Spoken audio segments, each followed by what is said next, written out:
Die 27-jährige Sasha Samsudin arbeitete als Social-Media-Managerin bei einer Immobilienagentur in Orlando. Sie war voller Energie, fröhlich, kontaktfreudig und sehr intelligent.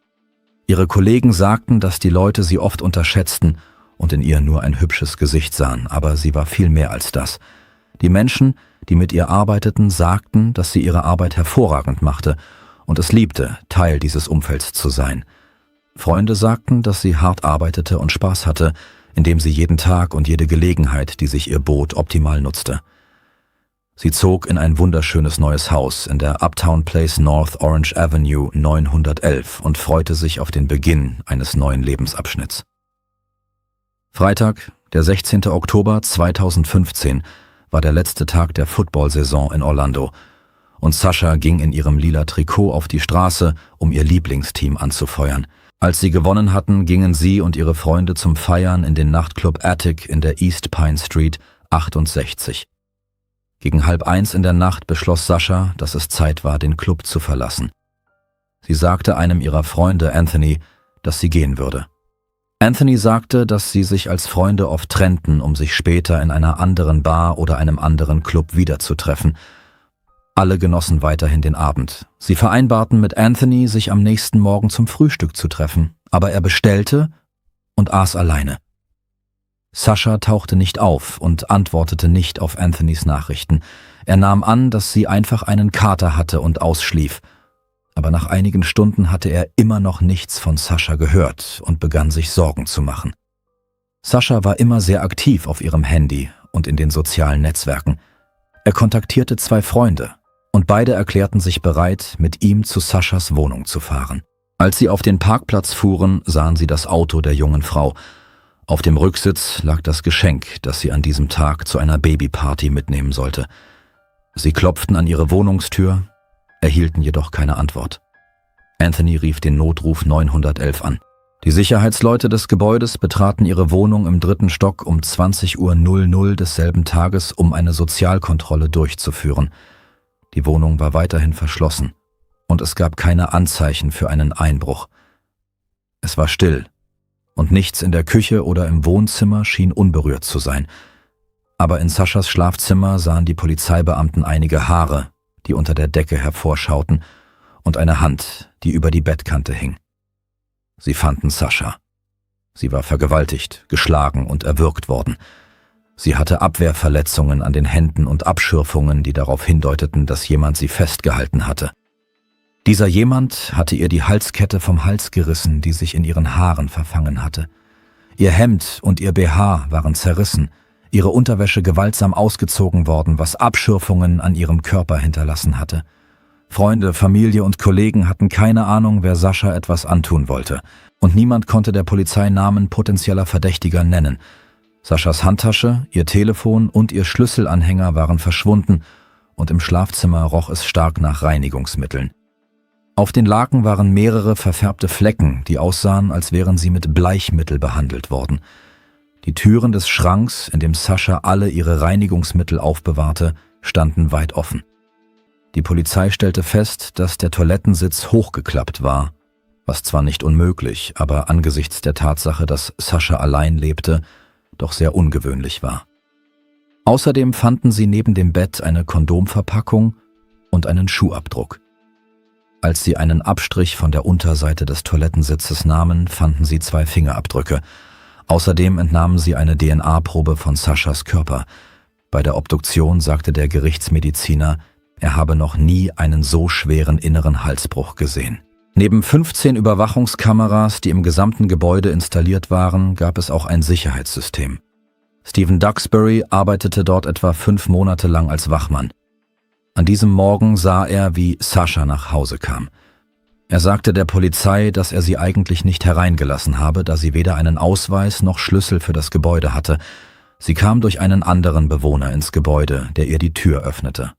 Dann suchte Stephen sie im Gebäude und als er sie schließlich fand, versuchte sie erfolglos, den Code einzugeben, um in ihre Wohnung zu gelangen. Sasha fragte ihn, ob er sie zu ihrem Auto begleiten könne, um zu sehen, ob ihre Schlüssel dort liegen geblieben seien. Als sie jedoch auf die Straße traten, fiel ihr plötzlich der Code ein und sie rannte zurück ins Gebäude. Später sagte Stephen, dass er Sascha erneut im Gebäude gesehen habe. Diesmal war sie in Begleitung eines Mannes, den er zuvor noch nicht gesehen hatte. Die Polizei musste so schnell wie möglich herausfinden, wer dieser mysteriöse Mann war. Nach Saschas Bewegungen in dieser Nacht zu urteilen, war es etwa eine halbe Stunde zu Fuß vom Nachtclub, wo sie ihre Freunde zurückgelassen hatte, bis zu ihrer Wohnung. Obwohl es in dieser Nacht in der Stadt sehr lebhaft zuging, gelang es der Polizei, sie auf mehreren Kameras zu erfassen. Sie trug weiße Jeans und einen violetten Top und hob sich deutlich von der Umgebung ab. Eine andere Kamera, die etwas weiter die Straße hinunter installiert war, filmte sie erneut. Diesmal ging sie mit 2 Personen. Die Polizei nutzte diese Videoaufnahme für eine Pressemitteilung in der Hoffnung, dass sich die Personen, die bei ihr waren, melden würden. Und glücklicherweise geschah dies auch. 2 Frauen sagten aus, dass sie Sascha in dieser Nacht in der Innenstadt gesehen hätten und dass sie betrunken gewesen sei. Sascha hatte weder Ausweispapiere noch ein Telefon bei sich. Die Frauen sagten, sie hätten sich um ihre Sicherheit gesorgt und beschlossen, ein Taxi zu rufen und sie nach Hause zu bringen. Sobald das Auto an einer Ampel anhielt, sprang Sascha heraus und zeigte auf das Uptown Place und sagte, dass sie dort wohne. Die Frauen warteten, bis sie versuchte, das Gebäude zu betreten, aber da sie keinen Schlüsselanhänger dabei hatte, gelang ihr das nicht. Bald darauf kam der Wachmann Stephen auf die 3 Frauen zu. Er sagte ihnen, dass er niemanden ohne Ausweis oder Nachweis, dass sie dort wohnen, ins Gebäude lassen könne. Die Frauen erzählten ihm, wie besorgt sie seien und fragten, wie sie sicher sein könne, wenn er sie nicht hereinlasse. Während sie weiter redeten, öffnete ein anderer Bewohner des Hauses die Tür und ließ Sascha herein. Stephen unterhielt sich noch eine Weile mit den Frauen, bevor er schließlich ins Gebäude zurückkehrte, um nachzusehen, wo Sascha war. Die Aussagen aller Beteiligten stimmten überein und die Polizei benötigte weiterhin Videoaufnahmen und Zeugen aus dem Uptown Place. In Saschas Wohnung wurde ein iPad gefunden und da dieses einige Daten an ihr iPhone übertrug, konnte die Polizei ihre Nachrichten einsehen. Ein Mann namens Ben, der zuvor mit Sascha ausgegangen war, hatte eine Nachricht erhalten, er sollte sich an diesem Wochenende mit ihr treffen. In der Nacht schrieben sie sich Nachrichten und Ben fragte sie, ob sie sich mit ihm auf einer anderen Party treffen wolle. Einige Stunden später, um 1:30 Uhr morgens, schickte Sascha ihm eine SMS, in der sie einfach Ben schrieb. Dies war offenbar die letzte Aktivität auf ihren Geräten. Ben erklärte sich freiwillig bereit, der Polizei eine DNA-Probe zu geben, und dank dieser sowie seines unwiderlegbaren Alibis wurde er schnell von der Liste der Verdächtigen gestrichen. Die Polizei sprach auch mit einem Mann namens Taylor, der 2 Jahre lang mit Sascha in einer Beziehung gewesen war. Sie hatten weiterhin regelmäßig Kontakt und Taylor sagte, er habe immer geglaubt, dass sie eines Tages wieder zusammenkommen würden.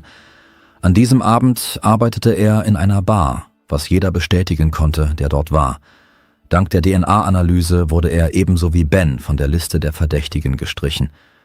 Nur wenige Tage nach der Auffindung von Sascha wurde sie in einer privaten Zeremonie beigesetzt, in der hinduistische, islamische und christliche Riten miteinander verbunden wurden. Einer ihrer Kollegen erinnerte sich, dass er immer gewusst hatte, dass sie beliebt und von allen geliebt war. Aber er hatte nicht ganz verstanden, welchen Einfluss sie auf so viele Menschen hatte, bis er sah, wie viele Menschen zu ihrer Beerdigung gekommen waren. Die Aufzeichnungen der Überwachungskameras von Uptown Place wurden immer außerhalb des Geländes aufbewahrt, aber jetzt sind sie endlich in die Hände der Polizei gelangt, die mit ihrer Auswertung begonnen hat. Auf einer der Kameras war zu sehen, wie Sascha um 1:46 Uhr morgens das Gebäude betrat. Ihr folgte ein unbekannter Mann, der sie fragte, ob alles in Ordnung sei. Dann stieg sie die Treppe hinauf und verschwand für etwa 20 Minuten aus dem Blickfeld. Um 2:06 Uhr morgens filmten die Kameras, wie sie in Begleitung des Wachmanns Stephen die Treppe hinaufrannte. Wie er sagte, ging er um 2:25 Uhr mit ihr zum Parkplatz im Erdgeschoss, um zu überprüfen, ob die Schlüssel in ihrem Auto geblieben waren. Aber sobald Sascha sagte, dass sie sich an den Code erinnert habe, kehrte das Paar wieder ins Gebäude zurück. Die Polizei suchte weiterhin nach Saschas unbekanntem Begleiter, konnte Sascha jedoch auf keiner der anderen Aufnahmen entdecken. Sie wandte sich an die Medien und die Öffentlichkeit und bat alle, die Sascha oder andere Personen in der Nacht in der Nähe des Gebäudes gesehen hatten, sich zu melden, doch niemand tat dies. Die Ermittler sahen sich die Videos weiter an, um herauszufinden, ob sie noch jemanden übersehen hatten, der das Uptown Place betreten oder verlassen hatte. Um 6:36 Uhr morgens entdeckten sie auf einer der Kameras tatsächlich etwas Interessantes. Es war ein bekanntes Gesicht zu sehen, das mit 2 Müllsäcken in den Händen aus dem 2. Stock des Gebäudes kam. Es war der Wachmann Stephen Duxbury. Er ging in die 2. Etage des Parkhauses, wo sein Auto geparkt war, und kehrte um 6:38 Uhr morgens in das Gebäude zurück. Stephen sagte den Polizisten, dass seine Schicht um 6 Uhr morgens beendet war, aber tatsächlich verließ er das Gebäude erst um 6:39 Uhr. Zunächst fragte sich die Polizei, ob das Leeren der Mülltonnen zu den Aufgaben eines Wachmanns gehört, aber bald stellte sich heraus, dass dies definitiv nicht der Fall war. Bei näherer Betrachtung erkannten die Ermittler die Müllsäcke. Sie waren die gleichen wie in Saschas Wohnung. Daraufhin erhielt die Polizei einen Durchsuchungsbefehl für Duxburys Wohnung und bat ihn, sich einem Lügendetektortest zu unterziehen. Während des Lügendetektortests wurde er gefragt, ob er jemals Saschas Wohnung betreten habe. Er verneinte dies, aber der Lügendetektor zeigte an, dass er log. Dann fragte ihn der Interviewer, ob er wisse, wie Sascha gestorben sei. Der Beamte stellte suggestive Fragen, auf die der Wachmann antwortete, dass er nicht wisse, wie sie gestorben sei. Aber bei der letzten präzisierenden Frage beschleunigte sich sein Herzschlag erneut und es zeigten sich Anzeichen für eine Täuschung. Die Informationen darüber, wie Sascha getötet worden war, waren noch nicht veröffentlicht worden und Stephen konnte unmöglich wissen, dass sie erwürgt worden war. Obwohl ein Lügendetektortest vor Gericht nicht zulässig ist, lieferte er den Polizisten definitiv viel mehr Informationen für ihre Ermittlungen. In Stephens Haus fanden die Ermittler ein paar Schuhe, die mit dem Schuhabdruck übereinstimmten, der in Saschas Wohnung gefunden worden war. 3 Tage später erfuhr die Polizei, dass der Daumenabdruck unter dem Toilettensitz mit dem Daumenabdruck von Stephen Duxburys rechter Hand übereinstimmte. Die DNA, die auf Saschas Brust gefunden wurde, gehörte ebenfalls ihm. Die Aufzeichnungen seiner Telefongespräche zeigten, dass er eine beunruhigende Google-Suche durchgeführt hatte. Er suchte nach Informationen darüber, wie man die Schnellwahltastensperre deaktiviert, wie sie an Saschas Wohnungstür angebracht war.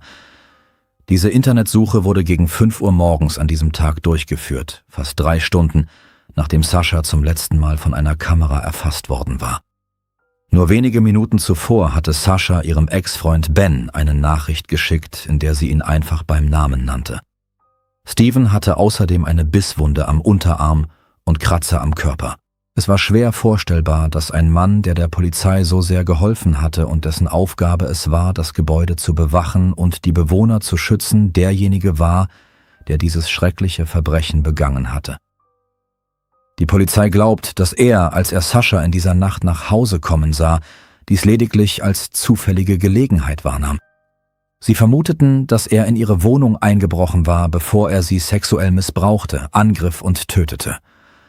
Anschließend benutzte er ihre eigenen Reinigungsmittel, um DNA-Spuren zu beseitigen, bevor er Gegenstände aus der Wohnung entfernte, die als Beweismittel hätten dienen können, und diese später entsorgte. Der Prozess gegen ihn begann im November 2017 unter dem Vorsitz von Richterin Lisa Magno. Es begann damit, dass Stephen erklärte, dass er sich als Sicherheitsbeamter verpflichtet fühle, während seiner Vernehmung mit den Strafverfolgungsbehörden zu kooperieren, da er sonst seine Lizenz verlieren würde. Seine Verteidigung wollte, dass seine ersten Verhöre durch die Polizei außerhalb des Gerichtssaals stattfanden. Der Anwalt Duxbury, Arne Delgada, argumentierte, dass die Ermittlungen zu viele Fragen offen ließen. Dazu gehörte auch, dass Stephens Kleidung nicht auf DNA untersucht worden war. Sie berichteten auch, dass Stephens Schuhabdrücke in Saschas Wohnung offenbar mit den in seiner Wohnung gefundenen Schuhen der Größe 9 übereinstimmten, während Stephen angab, Schuhgröße 10,5 zu tragen. Sein Anwaltsteam behauptete außerdem, dass es keine Aufzeichnungen von Überwachungskameras gab, auf denen zu sehen war, wie Duxbury sich in ihrer Wohnung aufhielt oder wie er sie betrat. Die Staatsanwaltschaft erklärte jedoch, dass die Beweise zwar auf Indizien beruhten, dies aber nichts an ihrer Stichhaltigkeit ändere. Die DNA-Analyse habe gezeigt, dass er in ihrer Wohnung gewesen sei, obwohl dies auf den Videoaufnahmen nicht zu sehen sei. Dies reiche zusammen mit den Google-Suchergebnissen und dem Wegbringen der Müllsäcke aus, um zu zeigen, dass keine Überwachungskameras nötig gewesen seien, um zu beweisen, dass Duxbury in dieser Wohnung gewesen sei. Auf die Frage nach den Abschürfungen an ihrer Hüfte und ihrem Unterkörper sagte der Gerichtsmediziner, dass es durchaus möglich sei, dass die Spuren durch ein Hilfsmittel oder einen Gürtel während des Geschlechtsverkehrs verursacht worden seien. Die Verteidigung stellte sogar die Vermutung auf, dass eine andere Person in das Haus eingedrungen sein und den Mord begangen haben könnte, nachdem Sasha und Stephen einvernehmlichen Sex gehabt hätten.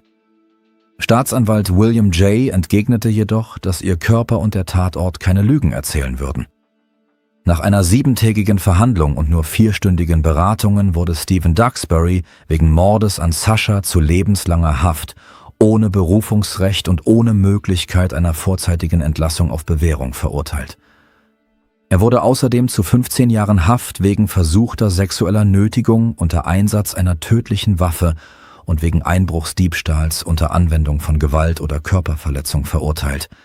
Bezirksrichterin Lisa Mannion ordnete an, dass die Strafen nacheinander zu verbüßen sind. Stephen lehnte es ab, sich zu äußern, als ihm die Richterin die Möglichkeit dazu gab.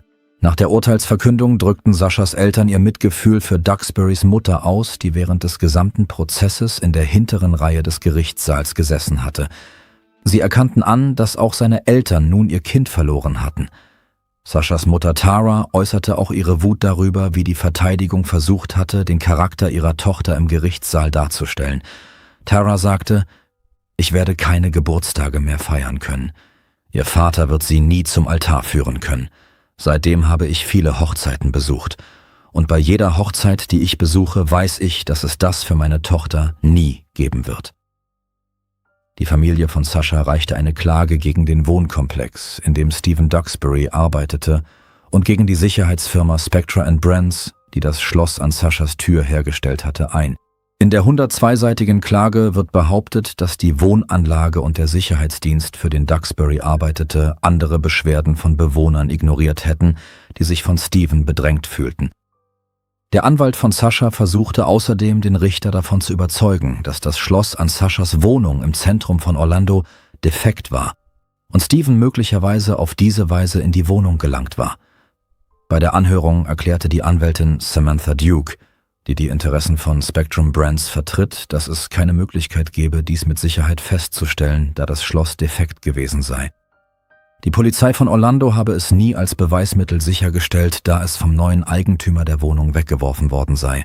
Der Anwalt von Sasha entgegnete, dass Spectrum Brands von den Mängeln seines Produkts wusste und verwies auf einen Artikel, in dem beschrieben wird, wie jemand das Schloss in Sekundenschnelle mit einem einfachen Schraubenzieher knacken konnte. Im Februar 2019 legte Stephen Berufung ein und behauptete, das Gericht habe einen Fehler begangen, indem es seinen Antrag auf Einstellung des Verfahrens nach Mirandas Tod abgelehnt und seinen Antrag auf Freispruch vom Vorwurf der versuchten sexuellen Nötigung abgelehnt habe. Diese Berufung wurde abgelehnt. Saschas Eltern versuchten, das Andenken ihrer Tochter zu ehren, indem sie mit dem Sheriff-Büro von Orange County zusammenarbeiteten, um anderen Familien zu helfen, mit dem Schmerz umzugehen, der entsteht, wenn sie Opfer werden. Sasha Samsudian war eine lebensfrohe und gesellige junge Frau, die zweifellos noch viel mehr in ihrem Leben hätte erreichen können. Eine ihrer Freundinnen und Kolleginnen sagte, dass Sasha eine so wunderbare Seele war, die sich um so viele Menschen kümmerte. Sie hinterließ einen so starken Eindruck. Ihre Angehörigen bewundern weiterhin ihr Leben, ihre erstaunlichen Eigenschaften und sind bestrebt, ihre lebendige Energie zu bewahren.